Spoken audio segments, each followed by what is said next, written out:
also have to cut.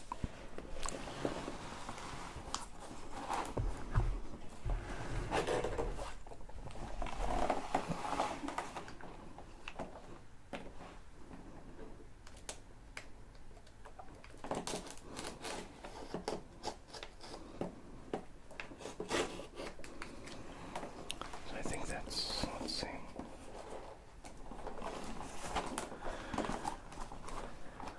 Yeah, I think that's all I need to do. So I'm going to open this off camera, otherwise the top of this box is probably going to hit my microphone.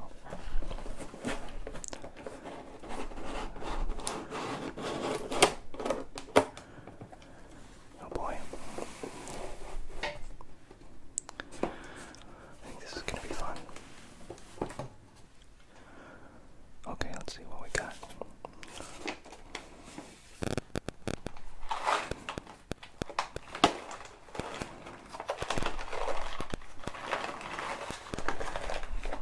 We have an Ethiopian Tabesa Natural, raspberry, floral, and creamy. It's an heirloom Ethiopian varietal from the Limukasa Oromia region. Sorry, I don't know if I'm pronouncing that correctly. Just kind of rolled my R there for no reason. It shows you the altitude that this coffee plant, the beans, come from. The process. And the producer, which is a Yitnakachu Tabesa. It's roasted on September 20th. And there's this range here at the bottom. Don't really understand what classic to adventurous means, but I guess it's some type of scale for the taste.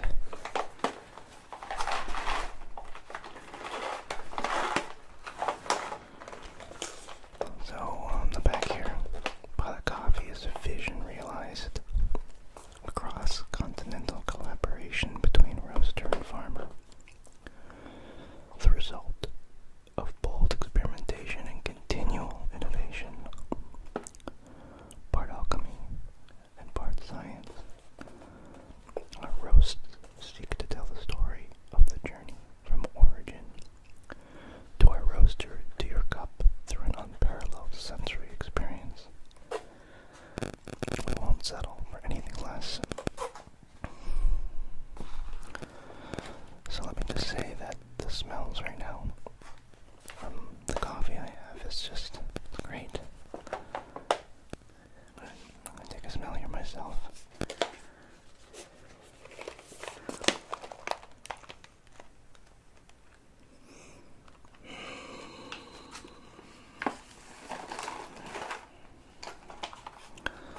So it's got a really nice chocolatey smell to the beans, which makes me kind of excited to try this later and maybe even try this as a cold brew style coffee, because it's reminds me of some really good cold brew I've had.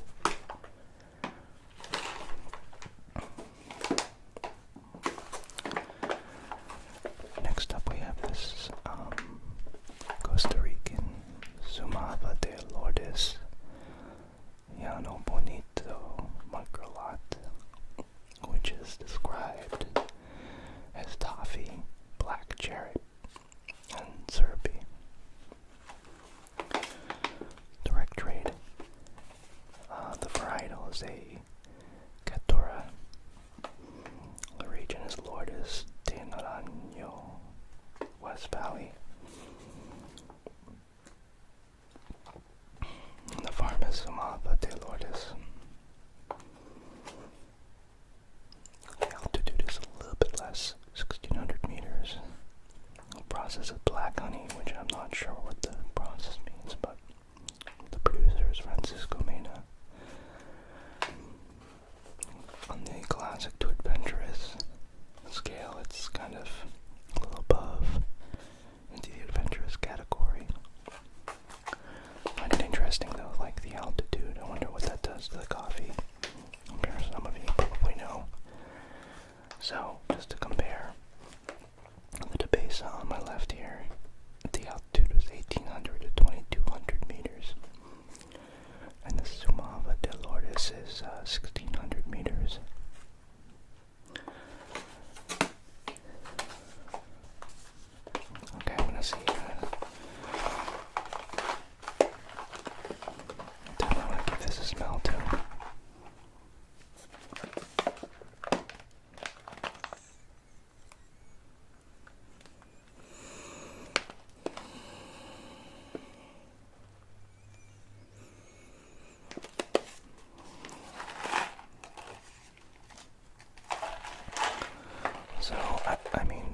it's also a really nice kind of chocolatey smell, but less dark. It's like a lighter chocolate. Almost like the difference between the smell of a dark chocolate and a light milk chocolate. Okay.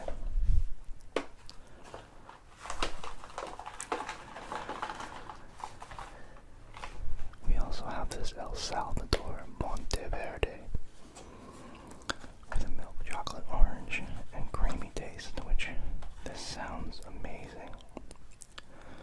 I love orange, and it actually reminds me a lot of this coffee I once had in Chicago a long time ago that had, I think it was maybe roasted with like orange rinds or something, which I know to a lot of you coffee purists out there is probably not the best thing you can do, not the most respectful to the beans, but the taste was just incredible. I still remember that coffee, and this kind of reminds me of that same coffee that I once had in Chicago. So I'm pretty excited about this one, to try it and see if it kind of brings back memories from that Chicago coffee. So the altitude for this coffee is 1,200 to 1,500 meters. So of all of the 3 coffees we've seen so far, this one has the lowest altitude, which again probably does something to the beans and to the flavor that I just don't know enough about to comment on. I mean, with all of this stuff, I think I'd have to read up on it before I could explain it. But the varietal is a yellow and red bourbon. The region is Santa Ana Monteverde Farm. It's a washed process. Again, I don't know what that process means. And the producer is Renee Contreras. And again, this is kind of a medium between your classic and adventurous coffee, which must mean something in terms of the taste. Maybe it just means that it's not, it's kind of in the middle between what you might expect for a El Salvadoran-based coffee and something different. All of these coffees were roasted on September 20th, so that was relatively recent. So this is really fresh coffee, I think. And now I think it's time for a smell.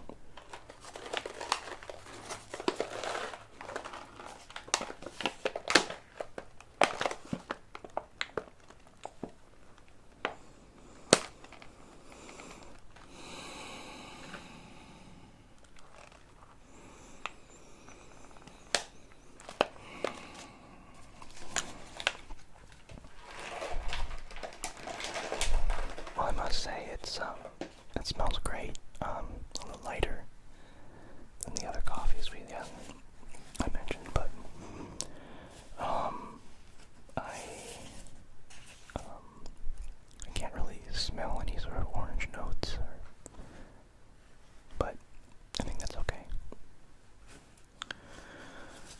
So lastly, I'm kind of excited about this, but I just noticed that inside my box I came with these coffee cards.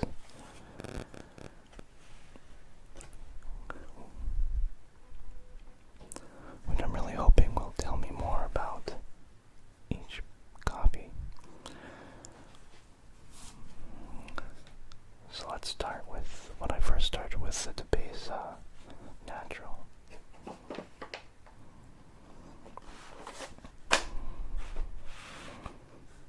So I guess these are the beans on the front.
is very risky and challenging, a challenging process for producers to master. With well over 20 years in specialty coffee, Francisco continues his streak of excellence and brings us a syrupy sweet cup with hints of black cherry and toffee. Francisco Mena also runs exclusive coffees, which helps small specialty coffee growers build direct trade partnerships with international roasters, and is touted as a leader in the micro mill revolution. Okay, that's pretty cool. I'm excited to try this one just because of this Cup of Excellence winner piece, which, I mean, if I'm being honest, I have no idea what that means. Could be completely made up. I doubt it is, but I don't really even know what a Cup of Excellence winner is or what the qualifications are. But I'm excited to see and taste what this is all about.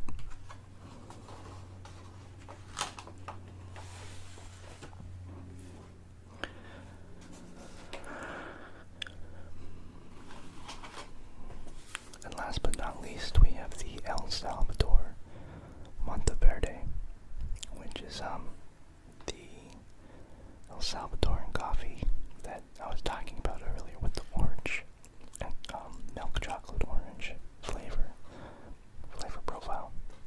So I guess these are the beans.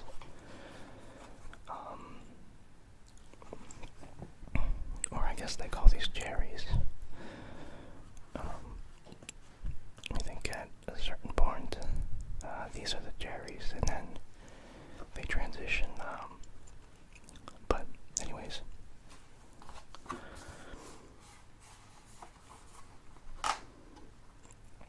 so again, El Salvador up here, the Monteverde up there. From Santa Ana province in El Salvador comes Monteverde, a washed bourbon from farmer-owned Rene Contreras.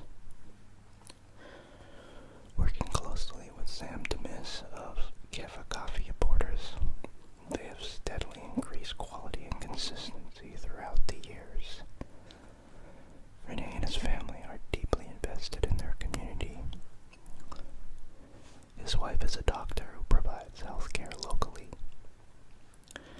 and the family operates an animal sanctuary on the farm, taking in stray and neglected animals.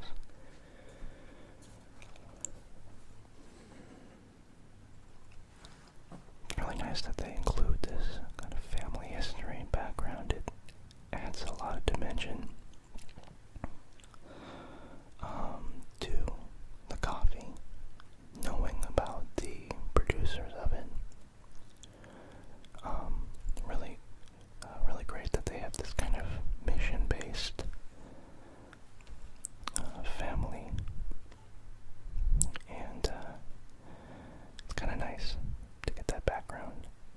I think it's easy to forget about the farmers or the producers of coffee in the United States, or really anywhere when you get a cup of coffee. We're so removed from all of our food in general. And it doesn't tell a story about who those farmers are. I think that there's been a big movement in the U.S. for more locally sourced produce and farms where we know where we're getting our ingredients and food from, which is great. However, I don't think we do as good of a job thinking about the stories, the farmers, and the people who are importing, or exporting in their case, products and ingredients to other parts of the world. I think that's one of the pieces that gets overlooked I'm so glad that Pilot takes time to make sure that we're aware of these people, the families. I actually kind of wish that I had more information, like, wonder if there's videos online or interviews, because I find it pretty fascinating, and to hear about these kind of farmers.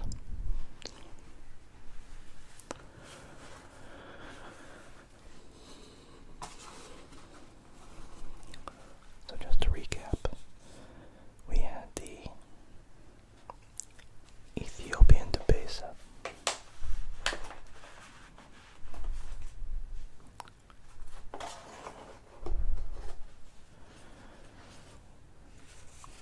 the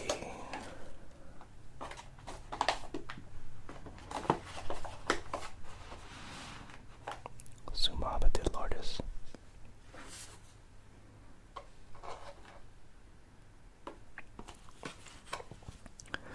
and the Monteverde.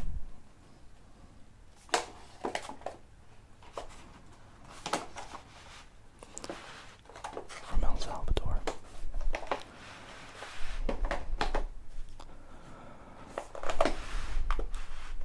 All three of them roasted by Pilot Coffee Roasters.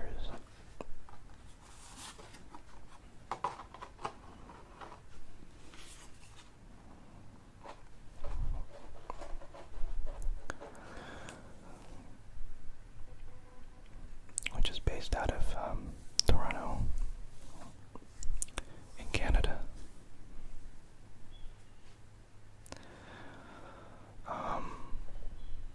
So anyways, I'm really excited for these three coffees, and at some point maybe I might do a taste test where I open all of these three beans and brew 3 separate cups of coffee and give them a taste and see how they stack up to each other and to the descriptions. So if you like this video, please give it a